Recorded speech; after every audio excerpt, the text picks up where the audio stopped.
The year is 2015, and in the heart of Washington, D.C., something sinister is about to unfold. It's a crisp May evening in one of the capital's most exclusive neighborhoods. Million-dollar mansions line the tree-covered streets where diplomats, CEOs, and politicians call home. Behind tall gates and manicured lawns, families sleep soundly, protected by security systems and the comfort of wealth.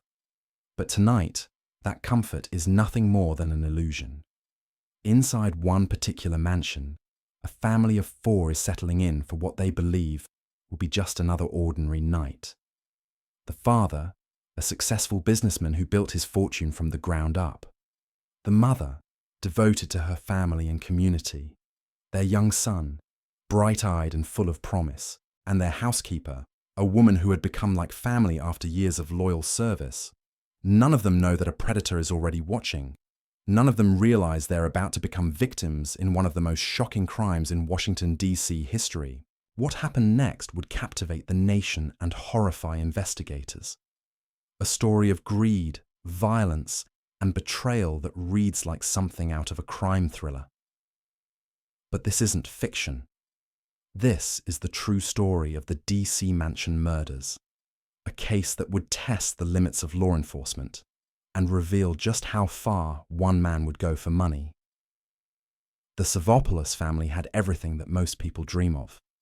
Savopoulos was the CEO of American Iron Works, a construction company that had secured lucrative government contracts throughout the D.C. area. His business acumen had transformed him from an immigrant's son into a pillar of the community. His wife Amy was beloved by friends and neighbors, known for her warmth and dedication to charitable causes. Their 10-year-old son Philip was a student at an elite private school, surrounded by opportunities that his father's success had made possible. The family lived in a sprawling mansion in northwest DC's Woodley Park neighborhood, an area where million-dollar homes are the norm and security is rarely a concern. Their housekeeper, Veralicia Figueroa, had worked for the family for years. She was more than just an employee. She was trusted, respected, and considered part of their inner circle. On the surface, the Savopoulos family represented the American dream realized. But success, as they were about to discover, can make you a target. May 13th, 2015 started like any other day. Savas went to work while Amy handled household responsibilities and prepared for Philip's upcoming school activities. Veralicia arrived as usual, ready to help maintain the home that had become her second family. The routine was comfortable, predictable, safe. But somewhere in the shadows of Washington, D.C., a man named Daron Wint was planning something that would shatter that safety forever. Wint wasn't a stranger to the family's world, though they likely never knew his name. He had briefly worked for American Iron Works years earlier, a connection that would prove crucial to understanding what happened next. During his time at the company, he had gained insight into Savas's wealth and lifestyle. He knew about the expensive cars, the valuable possessions, and most importantly, he knew that this was a family with access to significant amounts of cash. But Wint's employment at American Iron Works had ended badly. He was fired after displaying aggressive behavior and poor performance. The dismissal left him bitter, resentful, and increasingly desperate for money. In the years that followed, he drifted between jobs and struggled with financial problems. All the while, he remembered the wealthy family, whose patriarch had once been his boss. As evening approached on May 13th, the Savopoulos family had no idea they were being watched. Wint had been conducting surveillance, learning their routines, identifying their vulnerabilities. He knew when they came and went, when the house was occupied, and when security might be at its weakest. He had turned stalking into a science, and tonight, he was ready to execute his plan. The first sign that something was wrong came the next morning when Philip failed to show up at school. The elite private academy immediately contacted Amy, but there was no answer. Calls to the house went straight to voicemail. Text messages went unread. For a family that was typically responsive and reliable, The silence was deeply concerning. School officials weren't the only ones growing worried. Savas had failed to show up at American Ironworks, something completely out of character for a man who prided himself on punctuality and dedication. His employees tried reaching him repeatedly, but their calls also went unanswered. As the hours passed, concern turned to alarm. What no one knew was that inside the Woodley Park mansion, a nightmare was unfolding. Sometime during the night of May 13th, Daron Wint had gained entry to the house. Whether through an unlocked door, a window, or by using some other method, he had managed to get inside undetected. Once there, he took control of the situation with brutal efficiency. The family and Veralicia were taken hostage in their own home. Wint was armed and dangerous, and he made it clear that he was willing to use violence to get what he wanted. The comfortable mansion that had been their sanctuary was now their prison. The walls that had provided privacy and security now trapped them with their captor. Wint's plan was straightforward but diabolical. He would hold the family hostage while demanding a ransom from Savas. But this wasn't a simple kidnapping where victims are taken to a remote location. Instead, Wint had turned their home into a fortress, using the family's own security features against them. The gated property that kept intruders out now kept the family in. The soundproof walls that provided privacy now muffled their cries for help. During the long hours of captivity, Wint made his demands clear. He wanted money, and he wanted it fast. Savas, desperate to protect his family, began the process of arranging for cash to be delivered. But Wint's greed was insatiable, and his methods were becoming increasingly erratic. The situation was spiraling out of control, and everyone trapped inside the house knew it. As May 14th dawned, the outside world was still unaware of the horror taking place behind the mansion's walls. Neighbors went about their daily routines, perhaps noticing that the Savopoulos family seemed unusually quiet, but not thinking much of it. After all, this was a neighborhood where people valued their privacy and minded their own business. But inside the house, time was running out. Wint had already demonstrated his capacity for violence, and his hostages were living moment to moment, never knowing if their next breath would be their last. The wealthy businessman who had built an empire through hard work and determination was now powerless to protect the people he loved most. The mother who had dedicated her life to caring for others was helpless to save her own child. The young boy who should have been in school was instead witnessing horrors no child should ever see. And Veralicia, the loyal housekeeper who had served the family faithfully for years, found herself trapped in a nightmare that she had never imagined possible. She had come to work that day, expecting nothing more than another routine day of household tasks. Instead, she was fighting for her life alongside the family she had grown to love. The clock was ticking, and none of them knew how much time they had left. The tension inside the mansion was suffocating.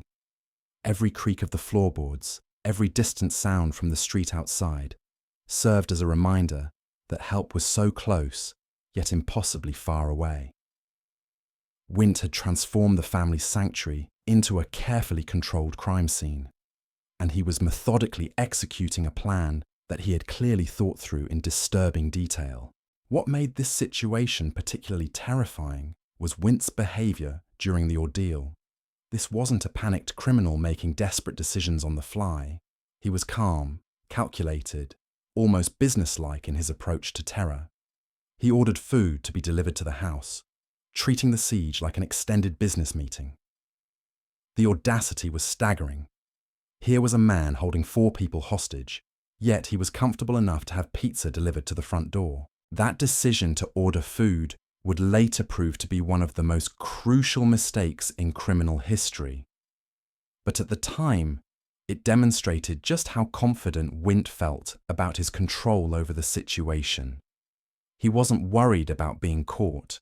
He wasn't concerned about neighbors becoming suspicious. He was operating under the assumption that he held all the cards.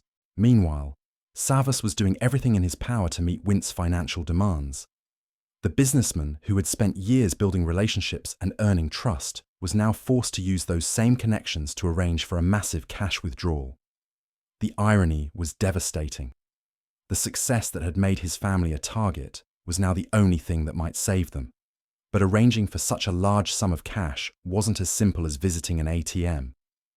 Banks have procedures, security protocols, and reporting requirements. Large cash transactions trigger automatic alerts and require managerial approval. What should have been a straightforward exchange was complicated by the very systems designed to prevent exactly this kind of criminal exploitation. As the hours dragged on, the psychological torture intensified. Wint wasn't content to simply wait for his money. He seemed to take pleasure in the fear he was causing, in the absolute power he wielded over his victims. The family that had once felt invincible in their fortress of wealth and privilege now understood how quickly everything could be stripped away. Amy tried to remain strong for her son, but the strain was showing. Philip, barely 10 years old, was experiencing trauma that would haunt investigators for years to come. And Veralicia, caught in a nightmare that had nothing to do with her own life choices, faced the same mortal danger as the family she served. By the afternoon of May 14th, arrangements had finally been made for the ransom delivery. $40,000 in cash was prepared and transported to the mansion. For the hostages, this moment represented hope. Surely once Wint had his money, he would simply leave. Surely the nightmare would end with everyone walking away alive. But Wint had never intended to leave witnesses. Even as the cash was being delivered, he was already planning the final phase of his crime. The money wasn't the end goal, it was just a bonus. What Wint really wanted was to eliminate everyone who could identify him, everyone who could connect him to the crime. He had crossed a line from which there was no return, and he knew it. The delivery of the ransom money should have been the moment when the situation de-escalated. Instead, it marked the beginning of the most horrific phase of the entire ordeal. Wint had what he came for, but his violence was just getting started. What happened next would shock even seasoned homicide detectives. The brutality was so extreme, so unnecessary, that it suggested a level of cruelty that went far beyond simple greed. This wasn't just about money anymore. This was about power, control, and a twisted satisfaction that came from inflicting maximum suffering. The first victim was Veralicia, the housekeeper who had dedicated years of her life to serving the Savopoulos family, was murdered in cold blood. Her only crime had been showing up for work on the wrong day. Her loyalty to the family that employed her had cost her everything. Savas was next, the successful businessman who had built his fortune through determination and hard work was killed despite having met every one of Wint's demands. All his wealth, all his connections, all his business acumen meant nothing in the face of pure evil. Amy, the devoted mother and community pillar, was murdered while trying to protect her son. Her final moments were spent not thinking about herself, but about the child she was desperate to save.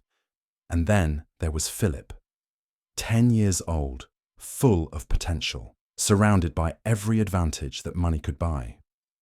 His murder was perhaps the most senseless of all, the killing of someone who had never had the chance to truly live. But Wint still wasn't finished. Having committed 4 murders, he now needed to cover his tracks. He had planned for this moment too. Gasoline was poured throughout the mansion, turning the beautiful home into a potential inferno. The plan was simple: burn everything down and hope that any evidence would be destroyed in the flames. As smoke began to fill the rooms where he had spent hours terrorizing his victims, Wint made his escape. He likely believed that he had committed the perfect crime. The witnesses were dead. The evidence would be consumed by fire, and he had $40,000 to start a new life somewhere far from Washington, D.C. But fires, especially deliberately set ones, rarely burn as completely as arsonists hope. And investigators, particularly those trained in homicide cases, know how to extract evidence from even the most damaged crime scenes. When firefighters arrived at the burning mansion, they initially assumed they were dealing with a tragic accident. House fires, while devastating, are unfortunately common. But as they worked to extinguish the flames and search for survivors, they began to notice details that didn't fit the pattern of an accidental blaze. The fire had clearly been set intentionally. The burn patterns were wrong for an electrical fire or a cooking accident. There were signs of accelerant use. And most disturbing of all, there were human remains that showed evidence of trauma that had nothing to do with smoke inhalation or burns. This wasn't a house fire. This was a crime scene. Fire. This was a crime scene. The DC Mansion murders case stands as a chilling reminder that evil can strike anywhere, even in the most protected corners of our society. From a pizza crust left behind in the ashes emerged the DNA evidence that would bring Daron Wint to justice. After a multi-state manhunt, he was captured, tried, and sentenced to life in prison without the possibility of parole. But for the Savopoulos family and Veralicia Figueroa, justice came too late. Their story reminds us that behind every headline lies real human tragedy, and that sometimes the most horrifying crimes happen not in dark alleys, but in the places we call home.